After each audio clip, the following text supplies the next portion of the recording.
Special board meeting of the Woodford County Board of Education. It is May 3rd, Tuesday.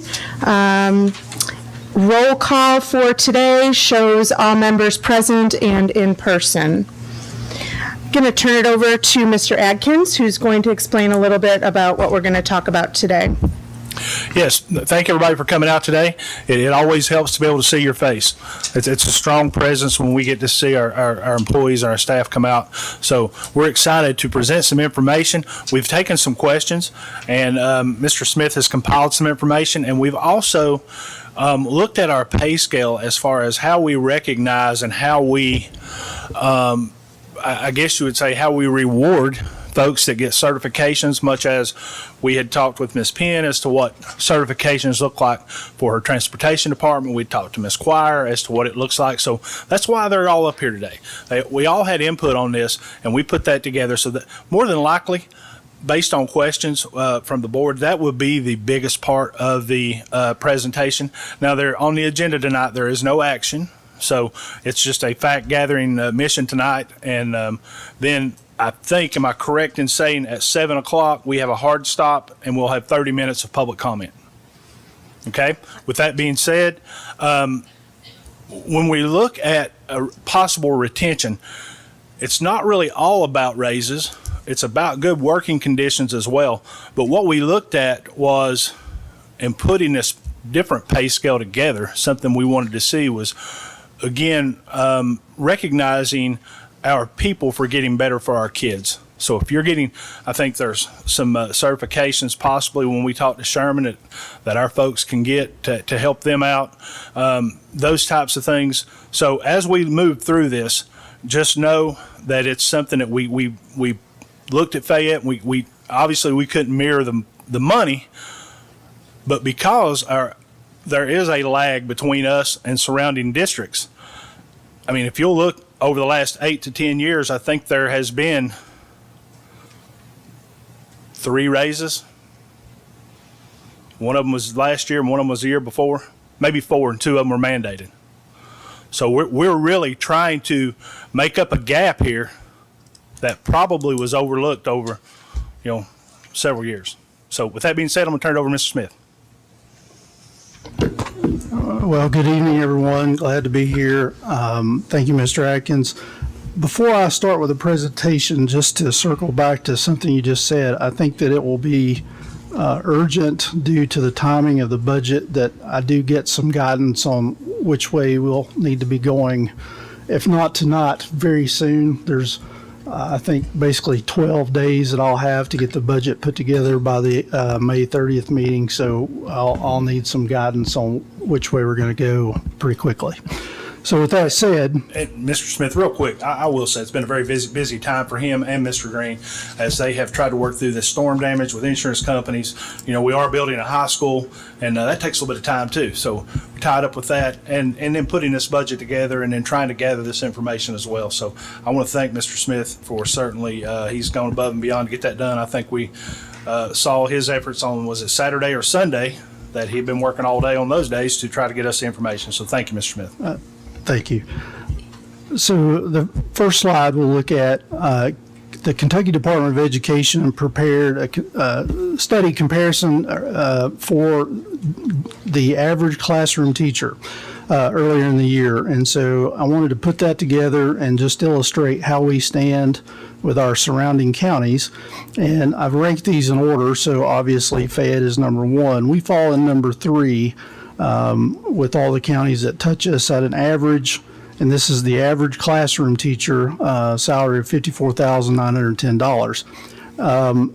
I just put some percentages together. So we're 17.9% below Fayette based on these numbers. So obviously there's no tool in the toolbox to allow us to get 17.9% recovery. However, if you look at the second district on the sheet, Jessamine County, we're only 1.1% behind that. The sample mean at the bottom, just the average of all the districts on this sheet would average $55,704. We're $794 below that average as a district, which is approximately 1.4%. And I went ahead and put a sample mean without Fayette. Now, obviously, Fayette County being 15 minutes up the street, if we were to do a weighted average, the weight is significant, right? Their weighted average means more than the other districts predominantly. So we can't completely exclude Fayette, obviously, but if you remove them, because they do skew the average, if you remove them from the average, we're 1.3% above the average of the remaining districts that surround us. So that's the best way to interpret that. So that's the average classroom salary. The next slide, Should we ask questions throughout or wait till the end? however you guys would like to do it. Probably be best to do it as we go. Okay. Yeah. I have a quick question here. What is the average classroom teacher? What does that look like? Because I know I did a chart for salary comparisons and shared that with the board a few months ago. And, it's different than this one. So obviously the data and what you choose affects it. The chart that I did and shared for a beginning teacher, first year, rank 3, when you break that down to a daily rate, we are next to last. It's Fayette, Jessamine, Mercer, Scott, Franklin, Woodford, then Anderson. And then I did a mid-career comparison at 15 years for a rank 2. And again, we are in the bottom. Fayette, Mercer, Jasmine, Scott, Woodford, Franklin, Anderson. And then a comparison of a 25-year rank 1. Again, we are in the bottom. It's Fayette, Franklin, Jessamine, Anderson, Woodford, Scott, and then Mercer. And I do think it's important when we get data that we get data that's useful, but also data that really informs us. And when you look at this slide, it's not taking into account a number of things. One thing is the number of days is different for all the districts. And so I just think that's an important thing to kind of understand. And then the second thing is that in looking at this chart, you can see that Jessamine is higher, yet they're working 3 fewer days than we are, is one thing that just kind of stood out to me. So I wanted to kind of point that out.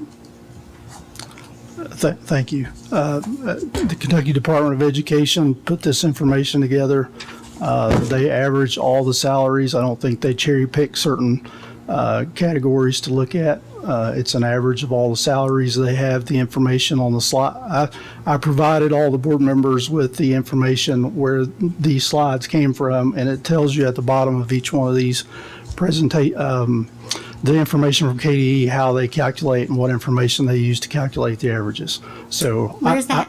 It's at the bottom of the information that I provided in addition to the presentation. It was the raw data from KDE for each of these salary comparisons. So I'm just giving you what they did. That's what they presented to all other districts in the state for an average classroom teacher. So, And that takes into account our current teacher population and their actual salaries. So, and it's an average annual salary. It's irrelevant of the Right. number of days. It's what the average salary is amongst all the teachers. yeah. So. Well, again, I would just say that the data is absolutely going to be skewed if you're just taking all the salary in Woodford County and dividing it by the number of teachers and saying this is the average, because it's very different the number of teachers districts have. It's very different the number of experienced, rank 1, rank 2, rank 3. So there's a lot of different things that can skew this data. The data that I did is an apples to apples comparison. It controls for the number of days, and it's looking at the salary of 3 different points, beginning, middle, and end. But I think what it doesn't include is the actual picture of what's happening in Woodford County. We could make a decision based on your data on a data point that we have no teachers at. So I think that maybe looking at the actual data, there are always, we could look at average class size. We could look at how many hours a day. We could look at, there are so many different factors that go into this. An average is an average. And that's what we're looking at, actual data for all of the counties. And I'm sorry, let me just explain. My data is actual data for Woodford County, but instead of taking the total number that we pay in salaries, that whatever millions of dollars, and dividing it by the 300 staff we have. Mine takes the actual pay for a first-year rank 3 teacher. It's a beginning Correct. teacher. The actual pay of a 15-year rank 2 teacher. The actual pay, not all of the teachers in the whole district divided by all of the numbers of teachers, because you can see how skewed that would be based on different variables. There's a lot of variables in the KDE data. And I think, And again, the average would be great if you were a retiring teacher at the end of your career. Your pay is significantly higher than a beginning teacher. But You you- add those together and divide it by 2, that's You- not very useful. you can't make a decision also based on 3 separate data points with no context around it. That's why averages are used in analysis and in decision-making, because to take a first year and make a decision on that, we may make a decision that affects nobody in the district. And how do we know that? Because we're just looking at one data point. An average allows us to look at the population at a whole, which is what we're trying to do here. And again, looking at the population at a whole, when it's so skewed by the high experienced teachers and the low teachers, and averaging that is not very useful. Whereas if you just average all of the actual pay for a first year Woodford County teacher from the same website, it's just looking at it differently. This is like if UPS said, we've got so many drivers and we're paying this much in salaries, let's divide it and see how we're doing. That's not really an exactly what they would informative, do, I think. not very informative when you have such a range of first year to 30 year. That's a huge range in how much you're getting paid. I will say, if you want to create a culture issue in your school district, you start addressing new teachers, leave old teachers out, make a disparaging difference in what kind of raise you give, now you've created a culture issue. And again, I'm not advocating, I'm simply providing data of where we stand. And we stand at the bottom for the beginning teacher, we stand at the bottom for the mid-career 15-year rank 2 teacher, and we stand at the bottom for the top end 25 rank 1. It's based on one thing, the salary, and it's based on 3 different points in a Woodford County teacher's career. It's from KDE data, it's actual data, separating it out instead of saying, we pay all of our employees this much. That's not true, because also, experienced employees get more. You can't be looking at the largest population or even a large population of the employees if you're saying the data points are so far off the average. An average is an average. We need to talk about the averages. I really don't want to spend this entire hour arguing. It's been almost 15 minutes now, and we've gotten through one slide.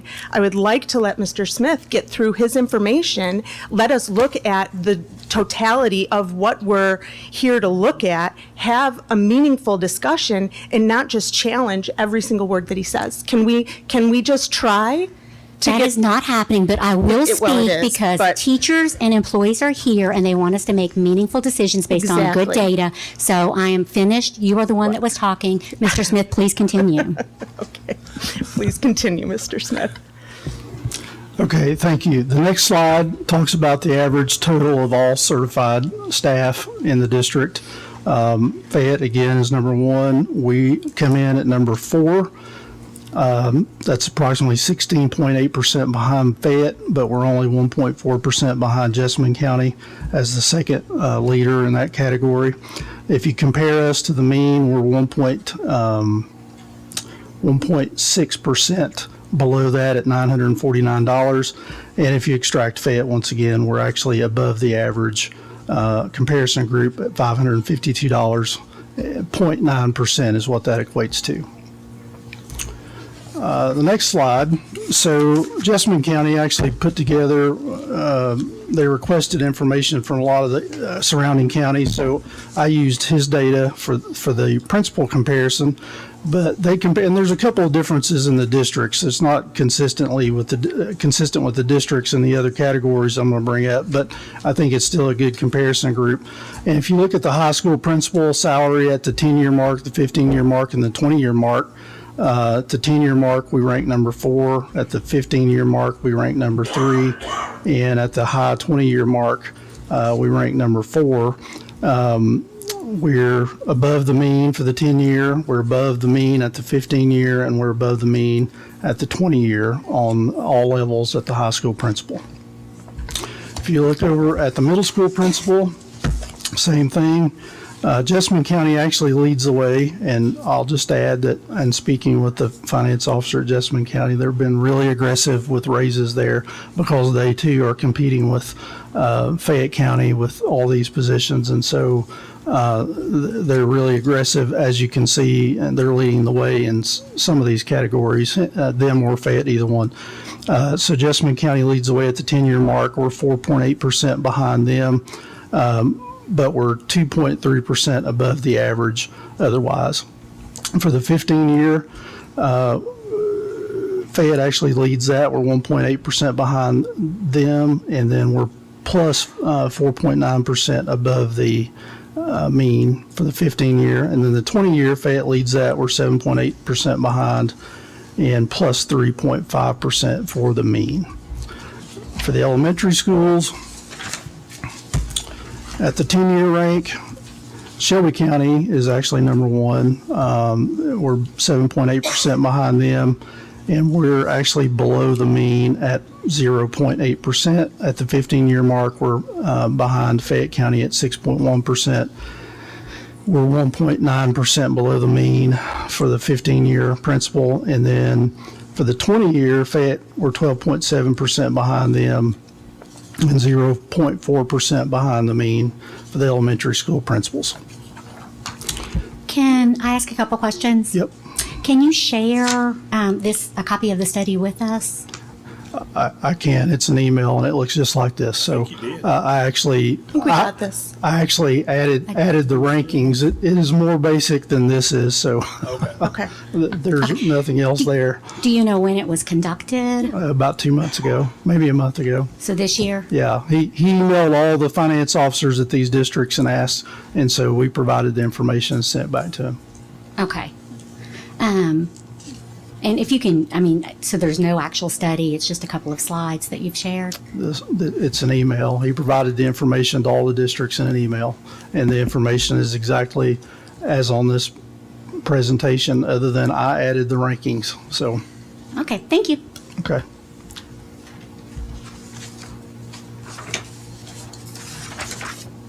So the next slide, we're going to start talking about some classified comparisons. The first group, we talk about food service. There's 7 comparable districts here. We're back to the ones that basically touch us: Fayette, Franklin, Anderson, Jessamine, Scott, Mercer, Woodford. When we talk about the cook positions, you can see we're 32 cents below the mean, and we're 16 cents below the mean without Fayette excluded. If you ranked those, we're number 5 on that listing. With the food service assistant manager position, which currently starts at the same rate as the cook, we are $1.11 below that mean, 52 cents below the mean without Fayette, and we're ranked number 5 there.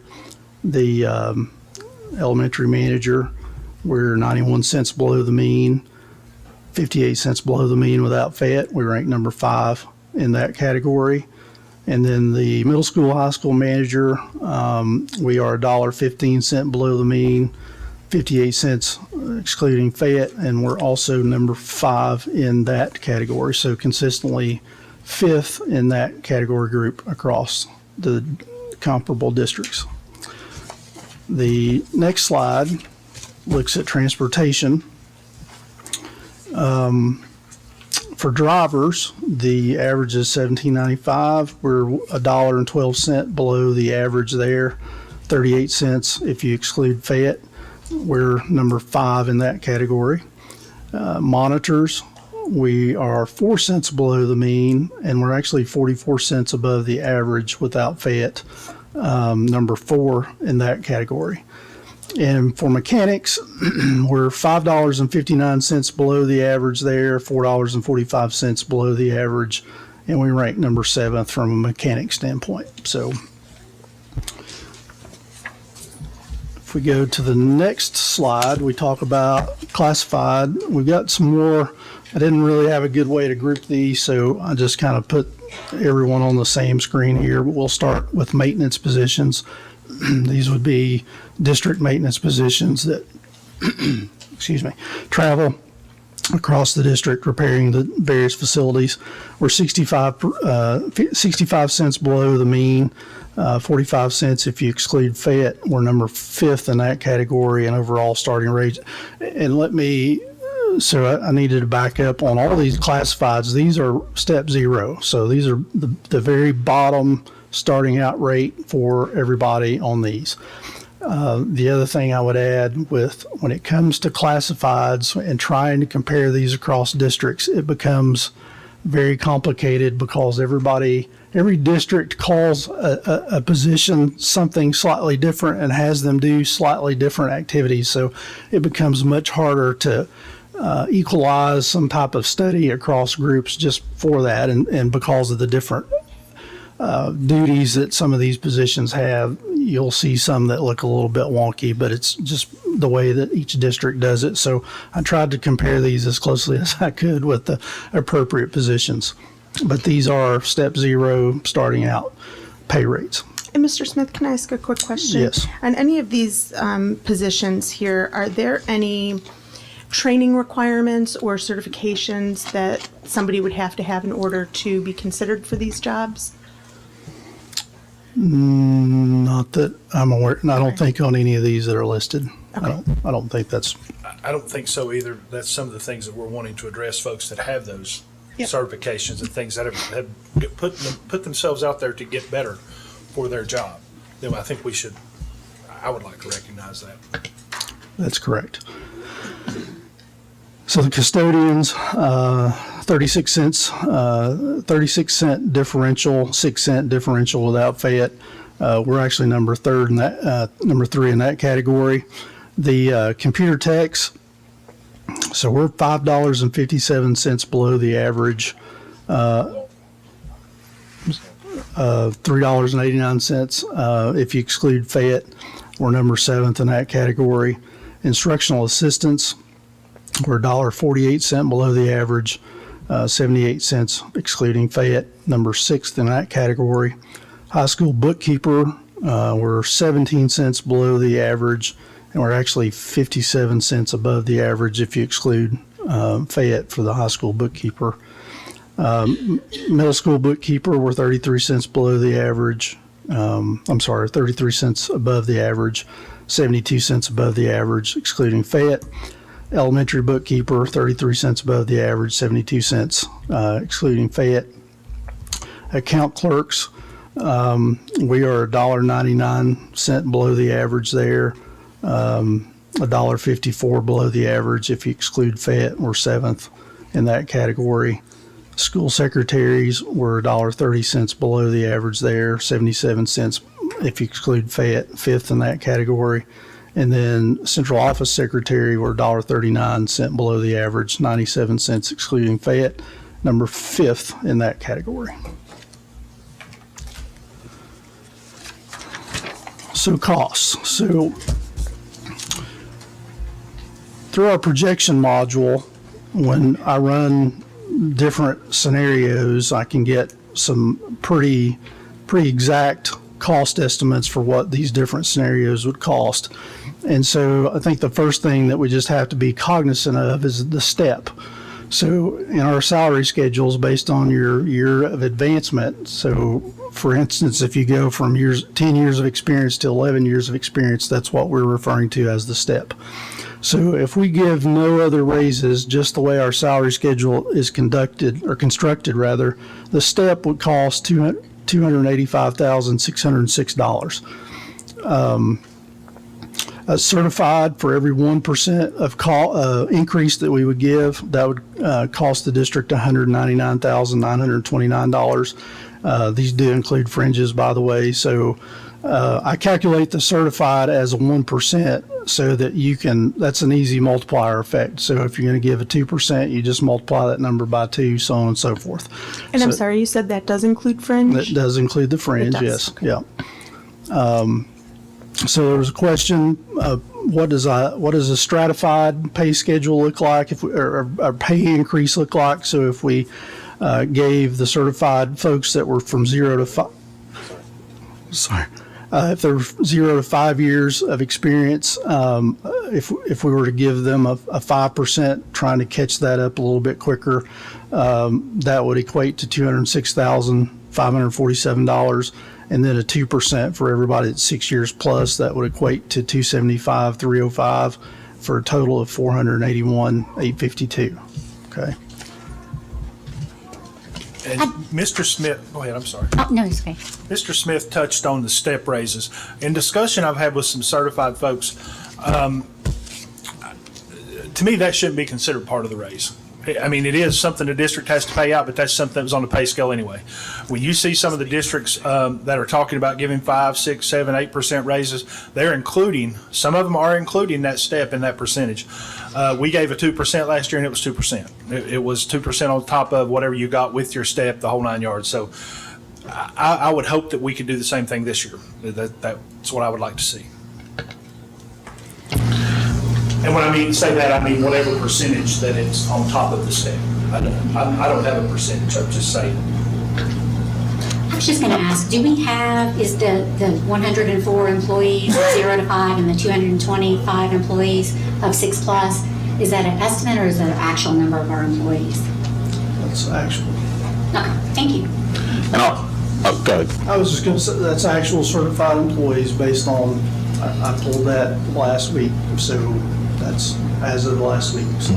Okay, so on this slide, you would be talking about 104 employees getting a 5% pay increase, and then the other 225 would get a 2%? Correct. Okay, thank you. And I'll give some background on that because I'm the one that asked about that calculation. One of the things that kind of brought that to my attention was we received a lot of communication from newer teachers, also from some tenured teachers that had concerns over the salaries of the newer teachers, that they were really struggling financially, that they were, some were having trouble paying their bills and everything. And so it was coming from both sides. It was coming from the newer teachers and the teachers that have been here longer. So I asked for that calculation because at one of the KSBA conferences we went to, when we were talking about finances, there were some other districts in the state that had taken this approach to address some of the lower salaried newer employees in order to retain and even recruit a little bit more. And so of course you have the tenured teachers and obviously you look at that and say, well, is that fair? Do I want to do that? But the purpose of my question was to see if we could address a need that we had. So I just wanted to throw that out there why that calculation was offered. So thank you. I appreciate that background.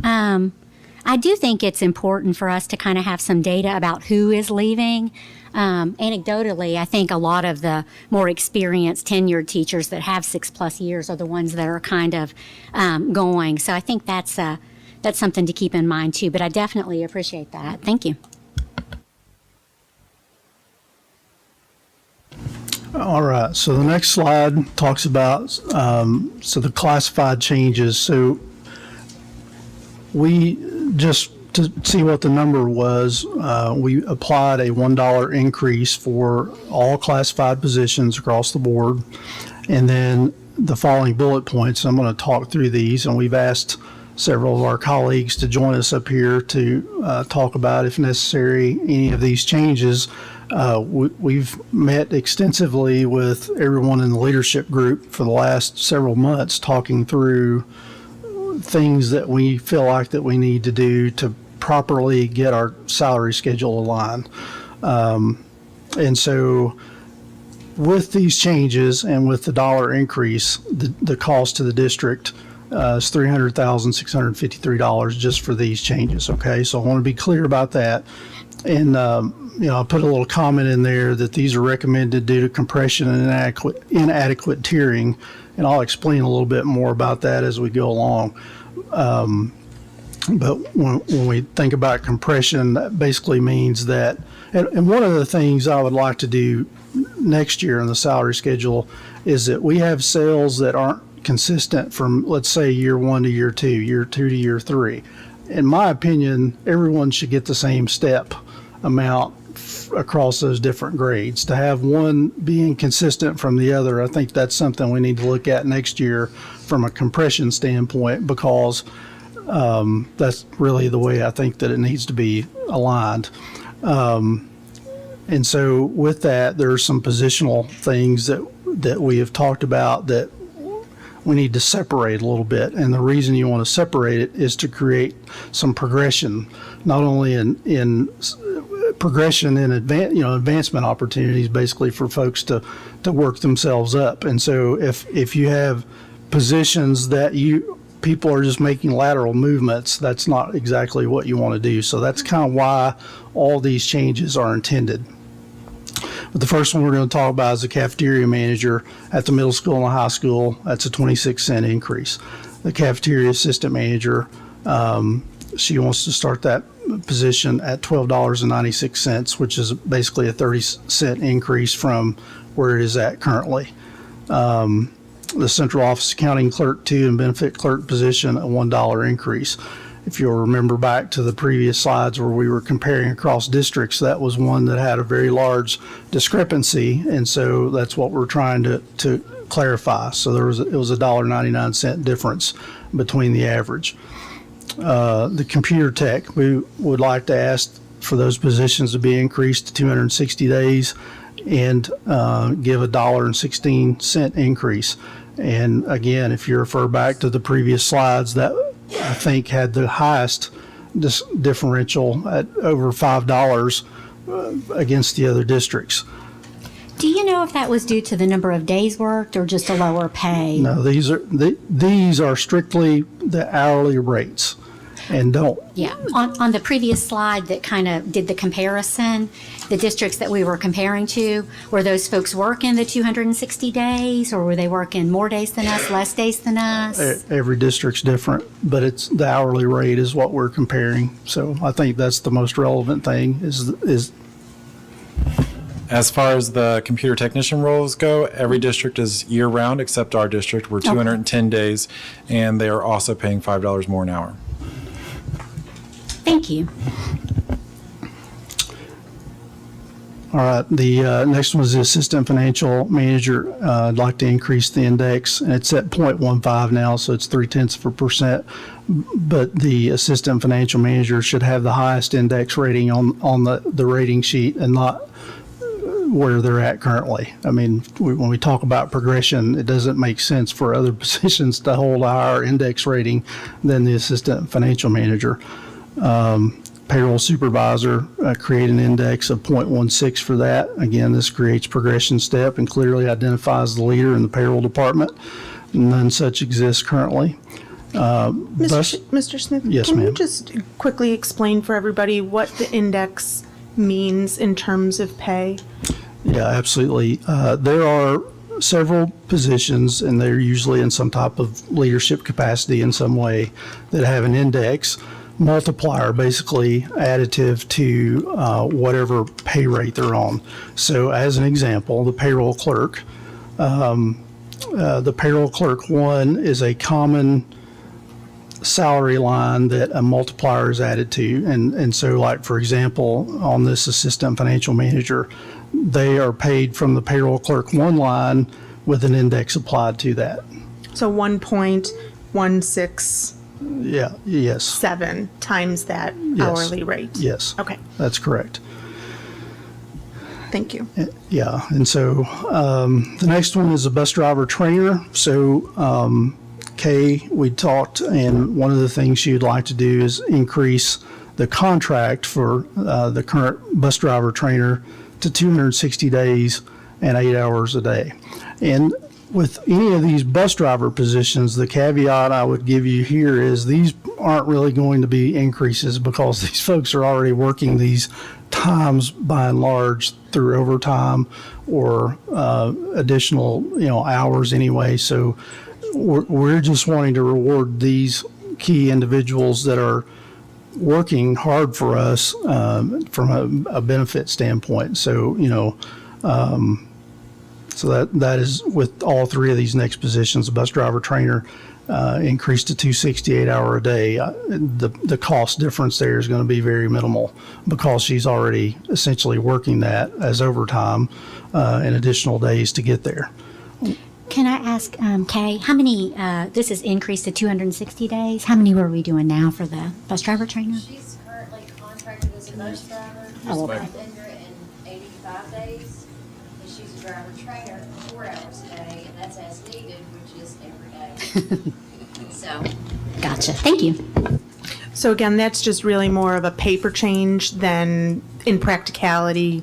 it's truly more of a benefit to her to, because right now she has no vacation time. She has no Okay. benefit at an 8 hour a day employee. Okay. Possibly with paying time and a half for overtime. It may She even does be, get overtime. may even be- we all do. you know, more comparable to. Thank you. The next one is bus driver, and this would be relative each year.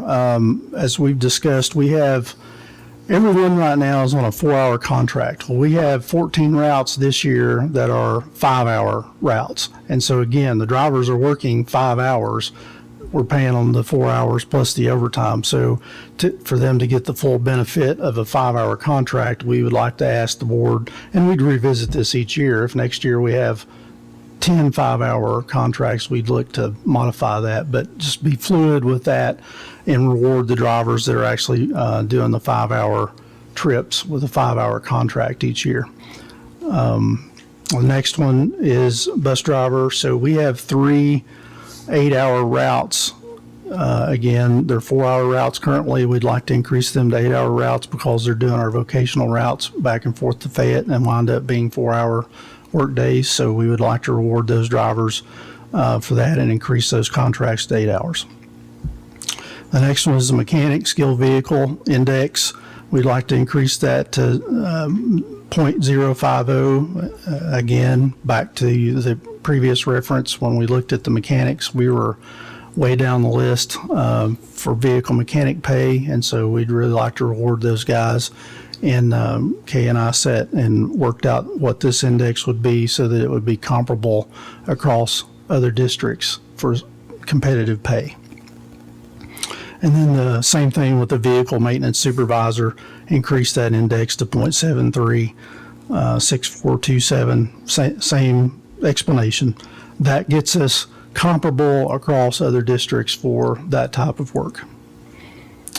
Systems analyst, create an index to 0.2.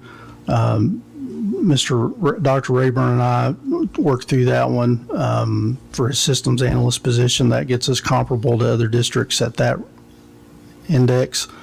Infinite campus clerks increased to 8 hours per day. I think they're currently at 7. And there's more to be done than we can fit into a 7-hour workday, and so he had asked to have that increased. Bus driver, so my apologies for not keeping these together, but the other bus driver thing is currently for trips, and I guess this has been the practice at this district for several years, is to pay drivers $16 an hour to take trips, and that is always below what their hourly rate is in any circumstance. And so I think that makes it difficult for us to get bus drivers to drive extra trips.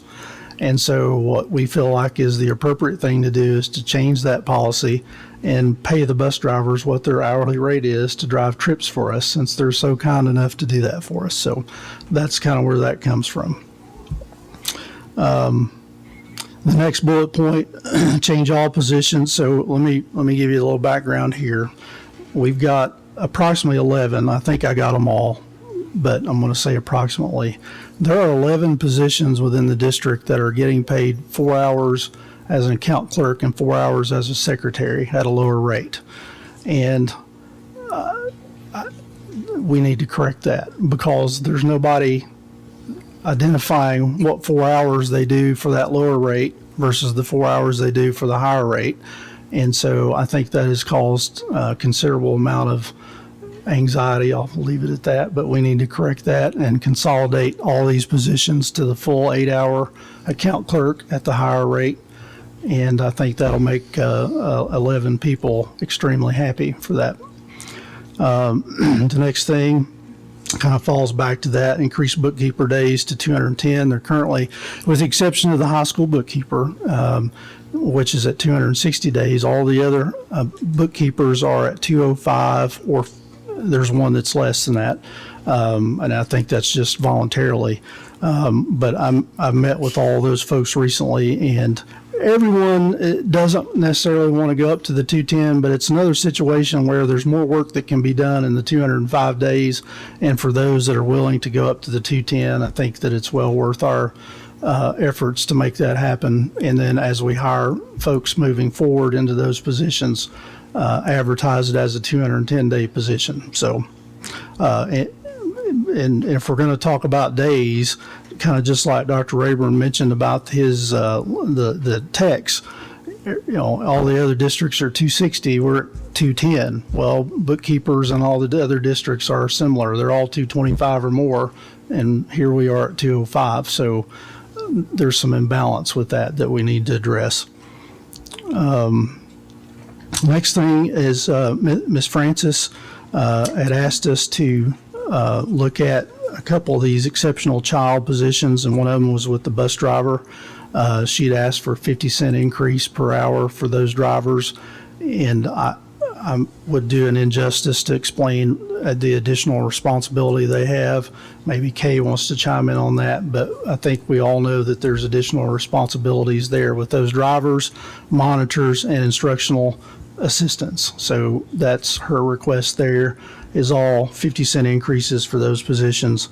And then mental health specialist, she's asking for an increase of their day, 10 days for those two mental health specialist positions. And then the school psychologist getting a $5,000 stipend. I think that's a reimbursed stipend, if I'm not mistaken. And so I wanted to make sure At least a portion. a portion of that's A portion reimbursed. of that Yeah. is reimbursed because it was written into, if I'm not mistaken, written into legislation that they had to be provided a stipend. That's correct. So that would not be a full cost to the district. And then the last thing, and I apologize, it is not on your handout. I caught it right before I came over, but we talked about instructional assistants earlier. One of the things we referenced earlier was that over $1 difference for the instructional assistants. We have a couple of different lines on our salary schedules. One is an instructional assistant with a bachelor's degree, one's without a bachelor's degree. The one without the bachelor's degree is the one that we hire most of those positions at. What we would ask for there is just to eliminate the two lines and move everybody up to that instructional assistant with the bachelor rate, but remove the bachelor language from the rate. So that's basically it's 98 cents, I think, for a step zero increase. And so that kind of helps negate that differential that we referenced earlier. So that's the rate, the bachelor's rate is the rate that's on the classified comparison. the non-bachelor rate is the one that's on the comparison. Okay. The bachelor rate would equate to about $1 an hour increase. $1 an hour. And so that was my proposal, is to move them from the non-bachelor rate to the bachelor rate and remove the bachelor language. Gotcha. And that would close the gap in the That would close the non-FAED. gap by Yeah. $1, yes. Yes, okay, gotcha. Okay. On the substitutes, we increased all subcategories for certified substitute teachers by $6 per day, in all positions there. And then the last category is back to Ms. Francis had requested for the exceptional child positions, that she said she needed 3 LBD teachers and 2 more instructional aides, just due to the increased need there. And that cost would be approximately $233,023. Before we move on, are there any questions about the items on this page? I know there's a lot of information there. Just a general question from me. When we look at the budget for approval, is this the proposal that, it looks like this is the proposal that the team, after consideration, after discussion, after research, has come up with, as this is what we feel we need to do to start closing these gaps? So will that then be included in the budget that we see for approval? We would like for it to be, if you guys. Well, I think we'd like approval on that Yeah. first, and then he would include it into the And then budget. including it in the budget? Because Okay. Mr. Smith can't formulate the budget without all the information. So, Yep. so whatever we decide to do, and I know there's no action tonight, but whatever we decide to do raise-wise or whatever, as Mr. Smith said earlier, we'll need to have another special call in order to prove that, so it can move forward for him to put into the budget. Yeah. Okay. Can I ask a quick question? Yes. So on the list of changes, we have the classified employees, we've got certified teacher substitutes, and some additional positions. What about the certified staff? So the certified, there's just a lot fewer changes that we can make other than whatever the board would vote to approve from the 1% or 2% or 3%. That's typically what happens there with the certified staff. So that's a decision that you guys will have to make as to how much, and that will go across the board to all the positions, because the way the administrators' salaries are calculated, if the teacher schedule is given a 2% increase, then that flows up through all those other certified positions. So, yeah. And I know it might be a little separate, but we've talked in the past about the interventionist positions and how to keep those and everything. So will that be something that we also need to approve prior to the budget, or will that be included, the cost to keep every interventionist position? The interventionists were all paid from the general fund this year. They're included in the budget next year. So any of these changes, take those folks into account. Yep. Okay, perfect. One of the things that Mr. Asher and I we all have discussed about the interventionist is possibility of the 7 subs that were approved last year, probably last winter, I guess. Taking those positions, and I have talked with the principals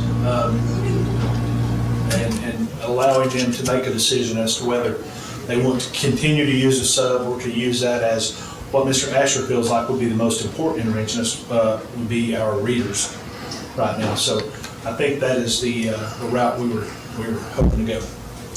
Well, and I know we're not doing any motions tonight, but I would just like to clarify and reiterate what Mr. Brickler just said.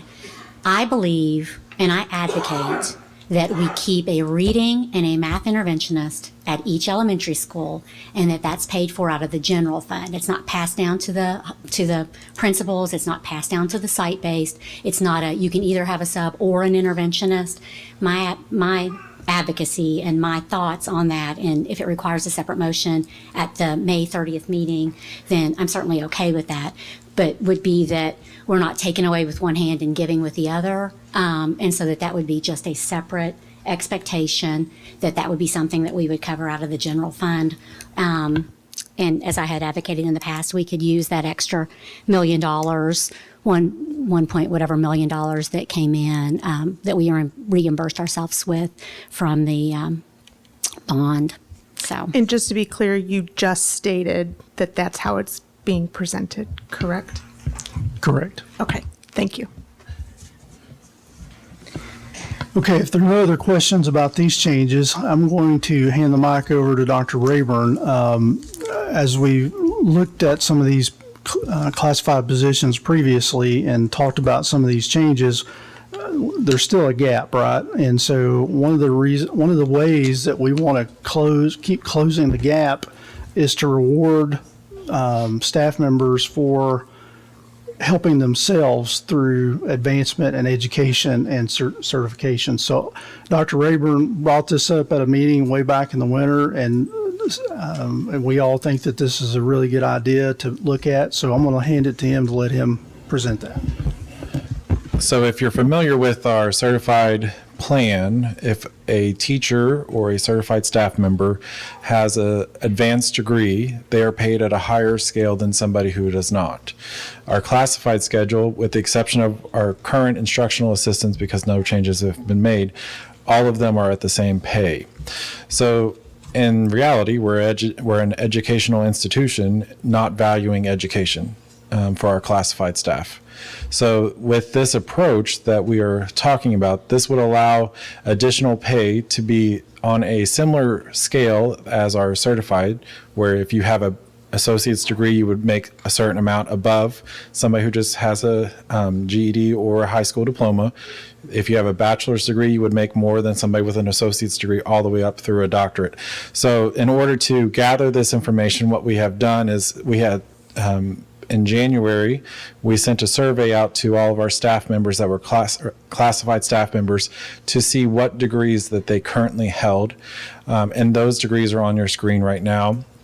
We had about 137, so we have basically taken that as a sample. 137 are the ones that answered the survey questions, and this is what we did. So we took that number and we basically multiplied it by 2 to give you a rough estimate of what that would cost. So what our proposal would be is to increase, based off of the degree, a dollar increase per degree. So if you have an associate's degree, you would make an additional $1. If you have a bachelor's degree, to make it easier, you would have a $2 pay. Master's degree would be a $3, and a doctorate would be $4.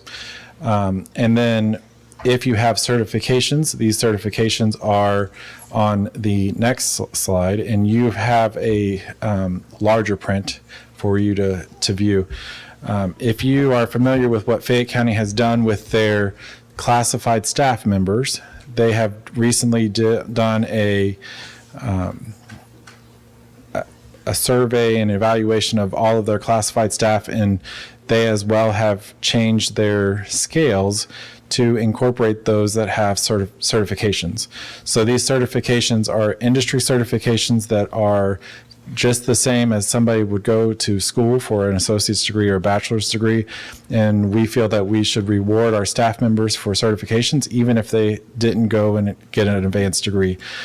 So we are proposing a different tier model here for this. The tier 1 is, of course, the degree, but tiers 2 and 3 are additives that can be applied to their salary schedule based off certifications, and an employee could get both tier 2 and 3 and tier 1 for that certification. So we have identified certain certifications that are used in the private sector to help us retain our classified staff that could easily go make a lot more money in the private sector, to help with retention. And basically, the certification would be monitored. So if the certification expired, they would have the option to renew that certification. If they didn't renew that certification would fall off of the payroll scale. As well as if a certification is earned between the months of July and January 1st, they would have the option to apply that to their salary starting January 1st, and they would have the option to apply that in July 1st as well. So an employee can be working toward a certification, start at the base level pay, but also be able to know that I can make more money if I do this. Just as a certified teacher knows, if I go to school to make more, I will be a rank 2 or a rank 1. And we're also seeing that in the certified land as well, that degrees aren't necessarily giving us rank changes. We're getting rank changes through national board certifications. We're getting rank changes through micro-credentials.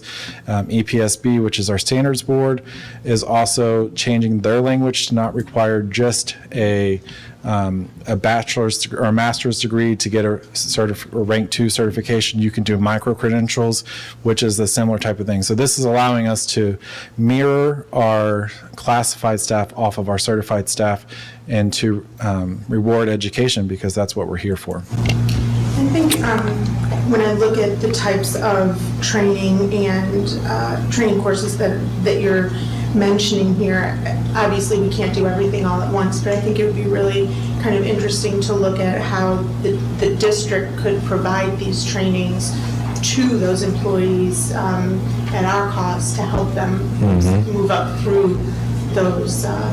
Absolutely, and I believe, Mr. Asher, you can correct me if I'm wrong, but we do have a way to support further, for our classified staff, further education. We're in process, we have a grant for that. What is that? So there is a grant that we're working toward to help offset that cost. And there are online programs that we can help pay for tests and certifications as well. This is just the beginning. We don't want this list to be the end-all be-all. And as things come across, we can add to this list to support our staff. We do specify that it has to be related to your job, though. You can't just have, if you have a A+ certification, but you're not in technology, that doesn't benefit our staff to have that because you're not fulfilling that, you're not helping us in that area. These certifications were identified by our professionals in this piece, Squire, Ms. Kay, Susan, Ryan, everyone, Shane, Josh, everyone that works in these fields have provided input on what certifications are beneficial. I think it's a great idea. I mean, to incentivize them to improve and bring more to the district, I think it's fantastic. Everybody that worked on this, great job.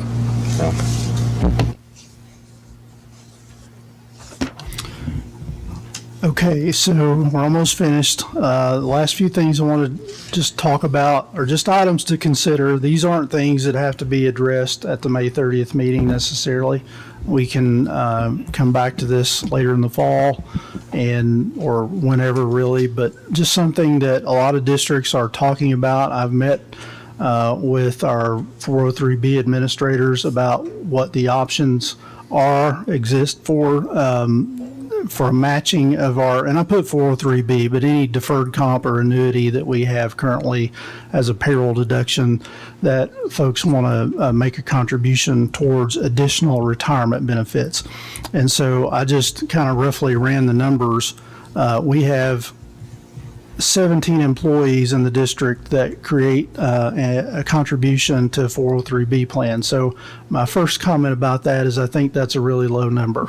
We should have more folks contributing to our 403B plan in this district because that's a really good, as a tax accountant, I can tell you that's your first and best tool for tax savings. So people should be contributing to the 403B plan first and foremost.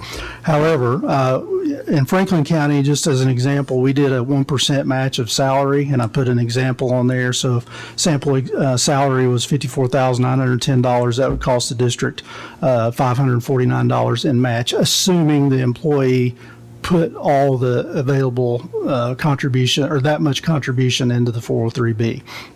We can also do a percentage match. For example, Clark County is implementing this year a 5% match. And so my example there, the 403B limit in 2023 is $22,500. So assuming an employee put that entire amount in their 403B, we would match that at $1,125. Okay, just to kind of give you some scenarios of what the match would look like.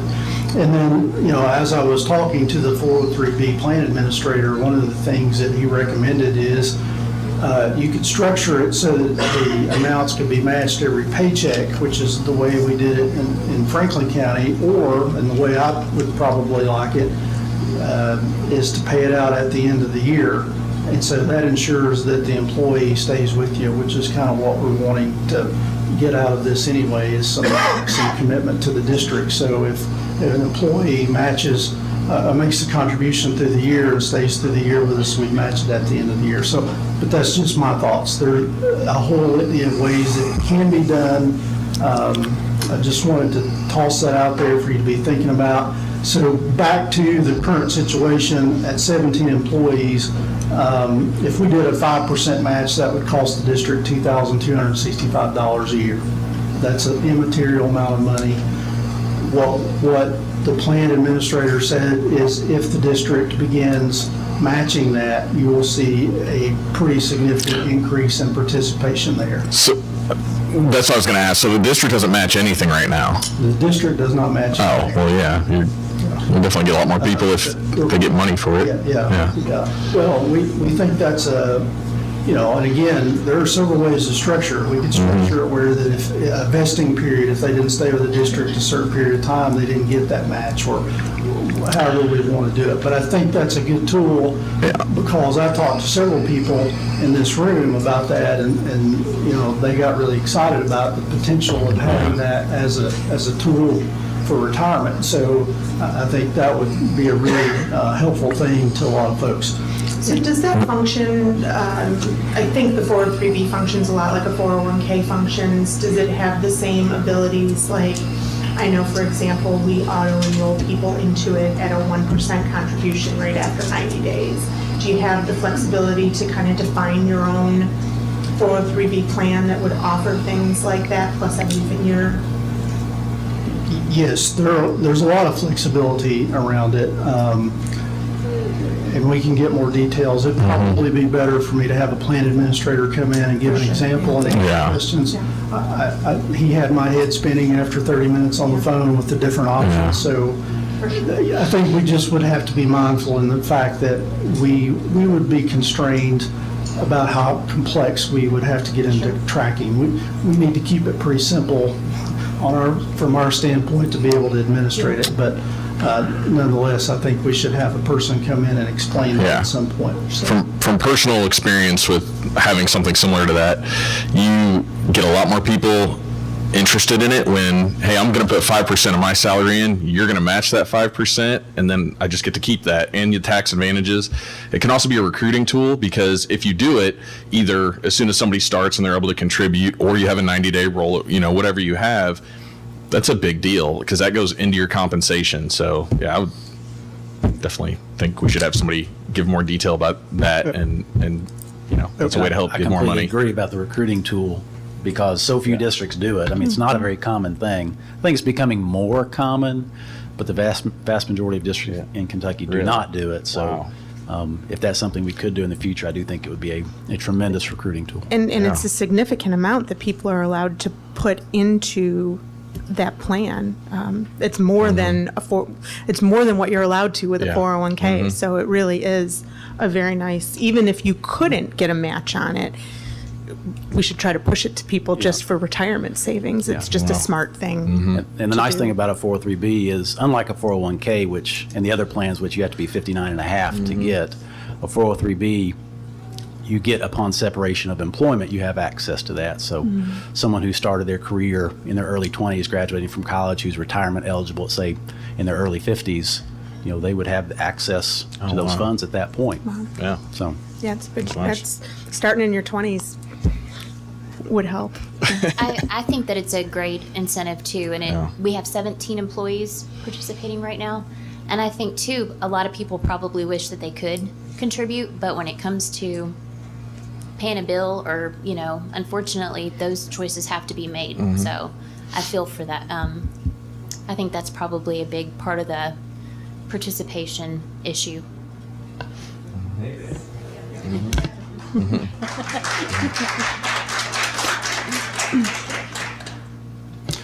absolutely, I completely understand that. And I'm not here to do tax advice, but there are some benefits from a tax standpoint to make that, to affect your net income at the end of the year also. So just everyone needs to keep that in mind. I will have someone in the next coming months come and give a presentation about that for us. The next 4 bullet points actually are more about policy changes that if you guys want to move forward with these things, we would approve them through policy changes. And I think the costs are immaterial or minimal at the end of the day for these changes. But, we talked about number of contract days in previous conversations here tonight. The next bullet point talks about allow the use of vacation, personal sick, et cetera, to be taken in quarter-hour increments rather than half and whole days. So as I've discussed things with folks in the district, that's been a topic that keeps coming up. When folks have to take a sick day, they have to burn a half a day or a whole day. And a lot of districts surrounding us allow that to be taken in smaller increments. Now, all this is arbitrary. I put quarter hour, we could do an hour, we could do half hours, we could do whatever the board would want to do there. But I think there's a lot of benefit to the employees to be able to take these in smaller increments rather than half and whole days.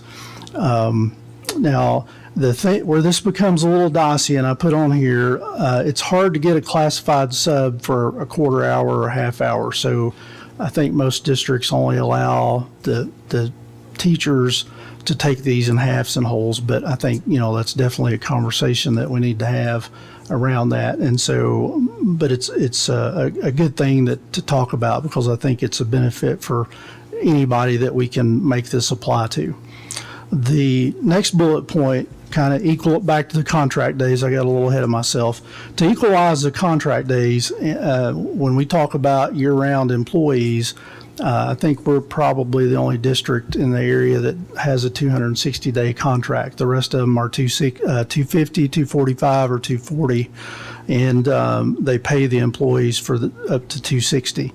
And so what we'd propose with this is that from the vacation standpoint, because the 260-day employees currently get 10 vacation days, and then at the end of 5 years, you start accruing one per year after that. So you get to work for us for 20 years before you get to that 20th vacation day. I don't find that to be very competitive in the grand scheme of things when we're looking across not only other school districts, but private industry that's outside typically have more aggressive vacation policies than that. So my proposal, or our proposal, would be to increase that to 20 days right off the bat. Now, we can talk about some details there where you have to be employed for so many days before you're eligible and all that. I'm all for all those constraints. But to increase and to equalize the number of days that an employee is actually working to some of these other districts that we've talked about earlier, I think that's what we're going to need to look at doing.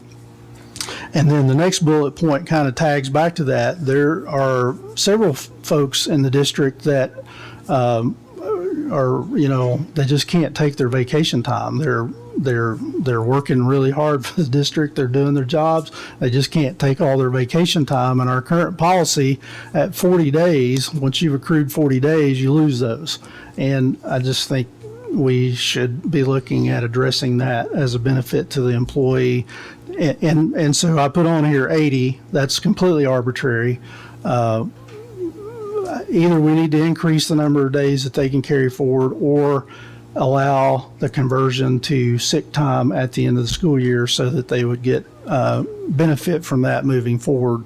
And, if an employee stayed long enough to retire, they at least get a benefit of that through the retirement payout for their sick time. So I just think that 40 days is, we need to look at increasing that somehow. So right now, they just lose it? They just lose it. You just lose it? Yeah. Okay. Mr. Smith, what Yes. about like a PTO bucket instead of having sick or vacation? What have we ever talked about? Or I mean, I know you haven't been here that long, but would there be any thought about PTO so you could use it for either?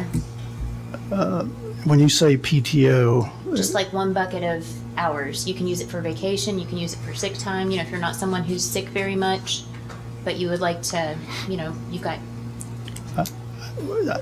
so my first thing, we would have to check with the retirements. I think that would be possible if the board chose to do that, and just instead of calling it sick and vacation, you could just call it all paid time off. Yeah, we would need to check with the retirement systems to make sure that would be allowable. But I think that's a phenomenal idea to make those all Yeah, one. we would want to look at the statute regarding sick leave, because sick leave is, it's designated in statute that we have to offer that. So I don't know how that would work in that scenario, but that is something we would have to research. Absolutely. And then the last bullet point kind of touches on that. A lot of districts have removed those emergency days that were added. A lot of districts didn't have emergency days prior to COVID. I think Woodford did have emergency days prior to COVID, but some districts have eliminated those. And the only thing with those is, I think that is one area where we ought to eliminate the term emergency and make them all personal or vacation or whatever we want to call them, but allow the flexibility for the staff to be able to take those without the constraints of being called an emergency day. So, and that would be another benefit to the employee. And then the last slide that I have, just what we know so far. And I mentioned earlier, Jessamyn's been really aggressive. They have already passed a 2% for certified and a $2 for classifieds, which winds up being approximately 8% increase. So whatever we do with the salaries, know that we've already gotten 2% and $2 further behind what the Jessamine County rates were. And then Fayette's has not been approved yet, but I do have some inside information there, as many of you know. That raise is going to wind up being approximately 4 to 5%, with certain categories being more, certain categories being less. They spent a lot of money on a study that a group completed this past fall, and so they're going to make a lot of changes with their salary schedules. For some of the things that I talked about earlier with compression and tiering, they've identified a lot of inadequacies with their schedule. So, but that's what we know so far. I don't know of anything that other districts have already approved, but that will be coming in the next few weeks. So, any other questions for me? Just a thank you to everybody sitting around the table that put obviously a lot of time and effort and thought and research into a lot of kind of out of the box thinking type solutions to making everybody a little closer to whole. I know we're working our way out of a deficit of many years of no raises, and that certainly that gap can't be closed in a year, but I think that a lot of these solutions, and some are monetary, some are not monetary, I think those are really good ways to at least start that process. So thank you very much. And then I just wanted to say, just to clarify, we absolutely did go a number of years without raises, and that was 100% due to restricting money for the new high school. And I think we're probably in a bit of a pickle now with the amount of money we have restricted from the general fund for the high school. So that does tie our hands a little bit. I also appreciate having this discussion tonight. In light of the issues we're having with leadership, retaining leadership at the high school and middle school, I would like for us to schedule a similar type work session so that we can look at compensation and some out of the box ideas like the 403 matching, deferred comp kind of stuff, as well as to look at our culture and our climate. I would love for us to do a study similar to what Fayette did, but also include some culture and climate things in there, because I think they came back with some really great recommendations, and they're very usable kinds of ideas, and I just think that would be very beneficial to us. Anybody else? Yeah, I was just going to add that I appreciate everyone coming here, and I appreciate everyone that has shared information with us over the past several months, knowing that this conversation was coming, because your input to us helps us come up with these ideas. And the people that are sitting around the table that came up with all these out-of-the-box thinking, talking about the 401k, getting rid of potentially, like, you don't use it, you lose it, which I do not agree with in general. And then these salary increases and step increases, looking at those. So again, thank you for everyone's feedback. I hope you know that we are all very motivated to increase compensations. Nobody wants to hold anybody back. And hopefully we can all come together and do what needs to be done. So. And Mr. Brickler, on that point too, is use it or lose it. Those emergency days are the same way. They don't use them, they're just gone. So to Mr. Smith's point, I think that's very advantageous to our staff. Okay, if there's nothing else, we will move into public comment. The one thing that I will preface about public comment, it's a little different than a normal board meeting. This is a special board meeting with a specific topic. We cannot allow public comment on anything other than the topic at hand. So it can't be a general comment. It can't be a comment about some other policy or issue or whatever. It has to pertain to the actual agenda, which is, let me pull it out, which is salaries, is what we've called this. Okay, so with that, we have 5 people signed up for public comment. So we will have to stick with our 3-minute time limit this time. So Ms. Glass, would you mind being our timekeeper? And our first public comment comes from David Graves. 3 minutes. Okay.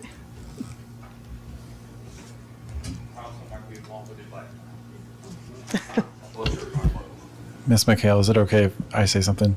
Sure. When you get to the microphone, make sure you press the button. Can you hear me? Okay, I guess y'all wonder what I'm getting ready to ask for.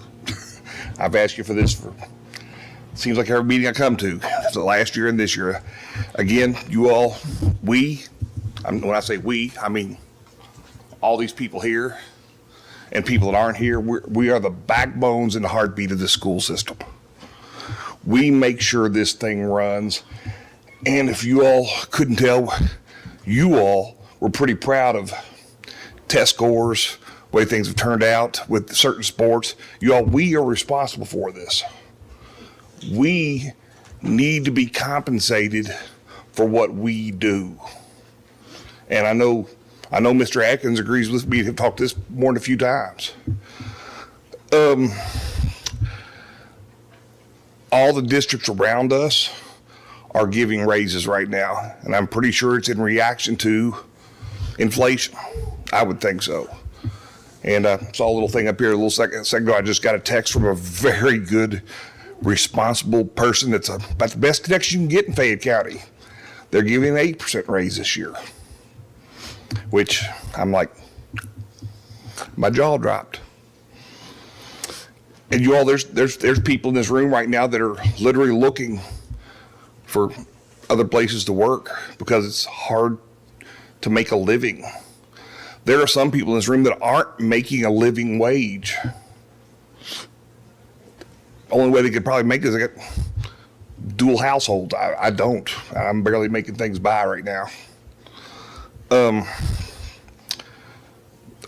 I've never really, I've always liked comparisons to Fayette County, obviously. But you all keep saying you don't want to be compared to them. You're in competition with them, whether you think they're not, because right next door. But I'm going to bring in another one. It's a ringer, because I had this personally hit me this past week. I had someone approach me about coaching and teaching in Louisville. You all, if I went with the stipends and everything I'd be getting, I would be making $102,000. And my jaw dropped. Of course, whole different setting than here. It's not my hometown. This is my Mayberry, like I've told y'all a couple hundred times. But $102,000 at retirement time is pretty good money. We have had a few years where we didn't get raises, and those are adding up now. And unfortunately, you all are hitting a time period when our legislature is not giving us raises. They're putting it all off on you all. That's why I'm coming to see you all. I'm up there all the time talking to our legislature, but they don't, the ones we got right now don't seem to listen to us very well. Is that it? I'm sorry. You're good. You all have fun and make it fun. Thank you, Mr. Graves.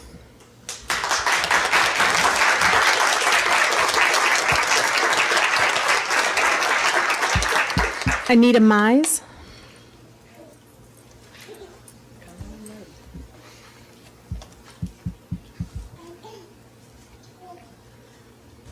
Good evening. First of all, to the board and to Mr. Atkins, I thank you for holding this and allowing us to speak. For the admin team that has put this presentation in the hours and the consideration you all have put into this, I really appreciate your efforts. My name is Anita Mize. I'm a classified employee who has worked in school districts for 15 years, 13 of them here in Woodford County. I did work in another district for a while, and I returned to Woodford County, working more days with less pay, but I'm from Woodford County. I've had numerous coworkers in the last 3 years that have taken positions in other places, more pay, better benefits, not all of them in Fayette County, but definitely we are competing whether we like to think of it or not. If you adopt this program, these recommendations, which I ask you humbly to do that, not only will I, as a classified employee, make $1 more an hour, but finally, after all these years, my bachelor's degree I will get credit for. My certification that I worked 3 years for, I will get credit for, which I appreciate. And this will encourage me to look for other certifications and to improve myself so that my job performance will improve. I will have a contract similar to the contracts in other districts, like the one I left to come back. I love Woodford County. This is my home. My husband and our 4 children all graduated from this very building. I'm asking you to adopt these recommendations and make my salary comparable to the districts around us. Thank you. Thank you.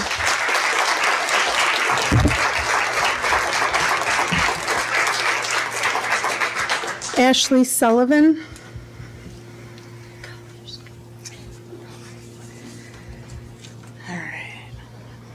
Hi, my name is Ashley Sullivan. Make it short, people appropriate.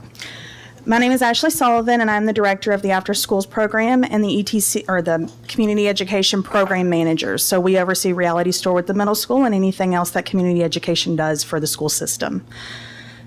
So my staff, and we have several of us here tonight because we made sure that we closed down our sites as early as we could as soon as the kids were gone so they could be present and be seen for their compensation. We are all classified. We have no certification, or let me rephrase that. We have some teachers with us that are being paid as classified, but they have certifications as teachers. But because of what they're choosing to do and not be in a classroom, quote, then we are not being paid as such. I personally have a bachelor's degree. I have business experience in the retail world, which qualifies me for what I am here. I do not get any compensation for that time. I do not get any compensation for my bachelor degree. I only get compensation for my position in the years that I have been here in this district, in this role in classified. So I'm going to read off the comments that were passed to me because I'm representing the staff that I have, and then I'll make other comments. So one wrote, who could not be here tonight. She currently makes $13.79, which is a year 5 step. She's been with us 5 years, 0 through 4, 5 years. If I cannot make more money after 5 years of employment, and she has gotten a little over a dollar increase in the time that she has been here. 5 years. She's gotten a little over $1 increase. That includes the steps, that includes the little 1% raises as we go. $1. I will need to find employment elsewhere. I love working with our students, but I also have to take care of my family financially. Another person who's here currently took notes as we listened to the presentation, and she said that what she gave me was, recruitment and retention with us has been a struggle, as we all know. I have gone through hundreds of applications this school year. I have gone through probably 100 employees this school year, coming and going, and we're still not fully staffed. We still have a wait list at one school. People are not only going to Fayette County, but other employers here in Woodford County. Staff at one of our schools, Southside in particular, were ready to walk in the fall due to the conditions that they were handled with certain children. We are not special needs qualified. We handle special needs children for 3 hours every afternoon. We are not qualified for that. We try, we train, we help, we speak to principals and guidance counselors and teachers and parents and see what we can institute to make sure. I set a timer of my own. And I didn't talk fast enough. But thank you for your time. I really appreciate it. I really hope that you take into consideration everything that has been brought to you today, if not more. Ms. Sullivan, and I can also maybe just suggest if you want to type an email to all of us with the rest of your comments, that would be perfectly do fine. that. Thank you. Thank you.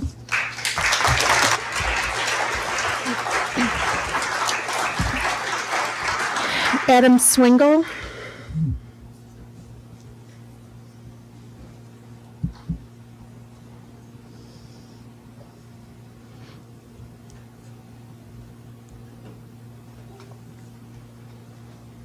Hello,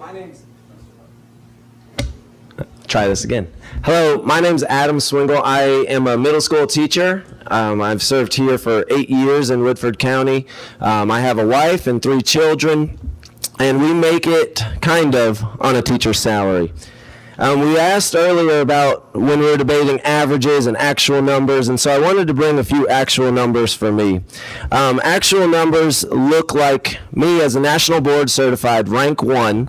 I take a look at my rank right now and where I'm at, and currently I make $56,991.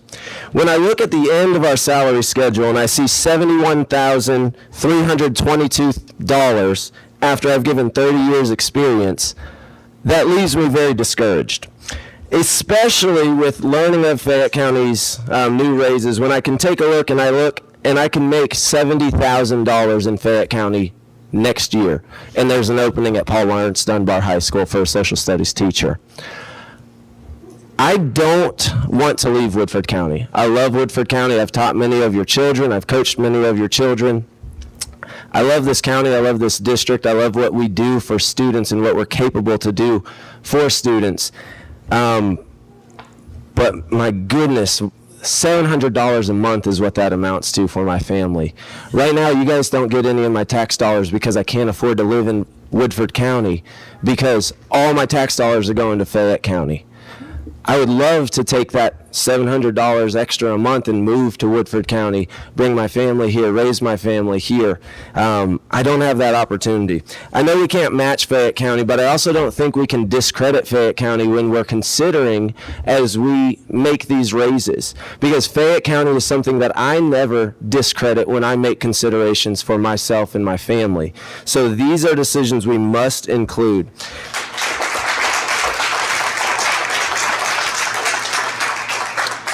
A 2% pay raise right now doesn't really help me pay my bills when inflation is going up. I used to budget $200 a month for gas. Now I budget $400 a month for gas. On a family of 5, I used to budget $400 a month for groceries. Now it's $650 a month that we budget for a family of 5. We don't go out to eat. A teacher should be able to take his family out to eat. And again, when I look at that Fayette County raise that I could get, that's a 23% increase that I could get. I want to touch briefly on the 4B plan. Sorry I amended in that. I know it was a little out of hand, but I think many of the teachers feel that same way. I don't have room in my budget to do that. When I look at what I get to keep after I have taught, it's about 70% of my income after going to retirement, after going to health care, after all of those deductions. I'm keeping 70% of that $50,000. I love this education. I don't want my the only way up for me is to become an administrator, and I don't want to do that. I want to stay in the classroom with these kids. So thank you guys so much. Thank you.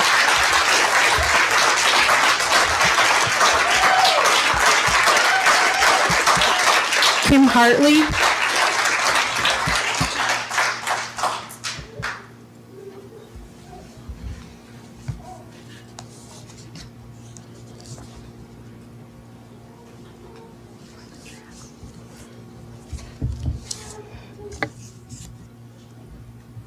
Am I good? Just pull it down a little bit. Is that a short joke? Yes.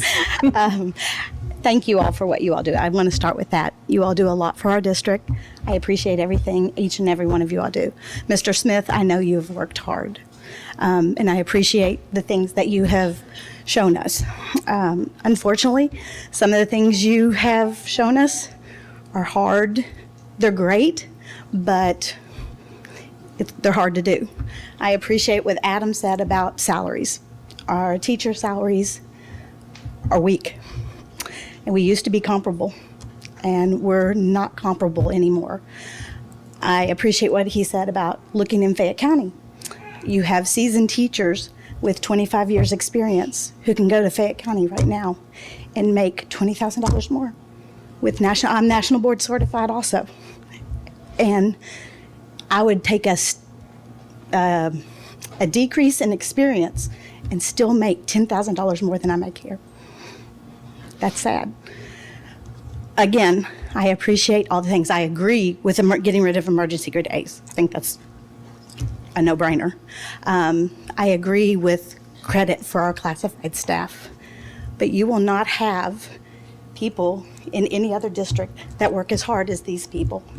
They need to be compensated for it. And along with all these things, we need to look at not just a 2% raise, we're talking 4 and 5 if we're going to keep these people. So please consider it. Thank you. Thank you.